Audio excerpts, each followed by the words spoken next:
How have people gotten power? How has the law and government changed to get the rights, equality and influence of those underneath the monarch?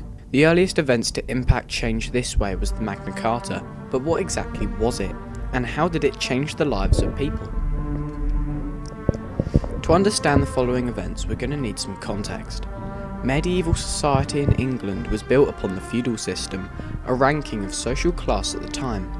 The king was at the top of the feudal system, followed by the lords and the high-standing church officials. This was then preceded by the barons and the knights, and finally at the bottom left everyone else, the peasants. The king ruled the overall country, but granted land to his nobles and lords. In return, they were pledged loyalty and service to the crown. These nobles maintained law and order within their respective areas and raised armies for the king when needed. A king was expected to be a strong, capable leader, an excellent warrior, and open to consult with his barons. King John's father had been a popular and strong leader, and John's brother Richard I was even more popular than his father, referred to his kingdom as Richard of Lionheart as a result of his militaristic strength and courage. So ultimately, the barons had high expectations for John after Richard's death in 1199. However, unlike the barons' wishes, John possessed very little of the qualities carried by his brother and father. First of all, John was a poor war leader. During his campaigns in France, John lost the valuable region of Normandy in 1204, resulting in all the land owned by the barons and nobles in France to be handed over to the invaders. To no surprise, many of the barons were angered at John's poor leadership and nicknamed the king Soft Sword. It didn't help either that John constantly charged a war tax called scutage to fund his wars. The barons believed their money was being wasted as John kept losing.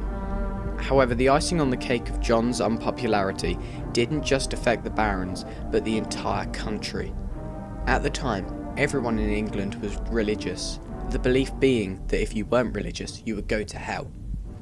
Knowing this, John argued with the Pope after rejecting his candidate for the Archbishop of Canterbury.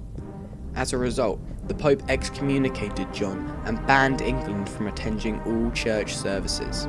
This made the people believe that they would go to hell. The barons were outraged by John's actions and poor leadership, so formed an army to fight the king.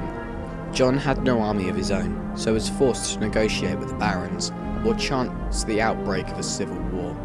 They decided to meet on the 15th of June 1215 at the town of Runnymede on the outskirts of London.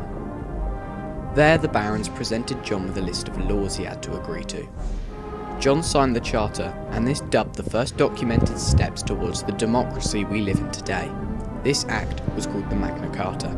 The terms of the charter included to ensure that a baron's heir inherited his land after a tax of £100 to the crown, the abolishment of unfair taxes and scutage, allow the church to make its own appointment of higher positions, all barons and free men, who was anyone who owned land, the right to a fair trial before arrest, ensure safety and secure imports and exports for merchants, and finally, the creation of a 25 baron council to monitor and ensure that the monarch upholds the rules of the Magna Carta.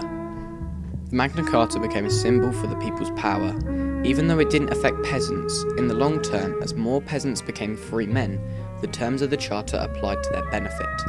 Historians to this day recognise the Magna Carta as the first step in the long path to British democracy, as its significance still lives on as the building blocks of a government.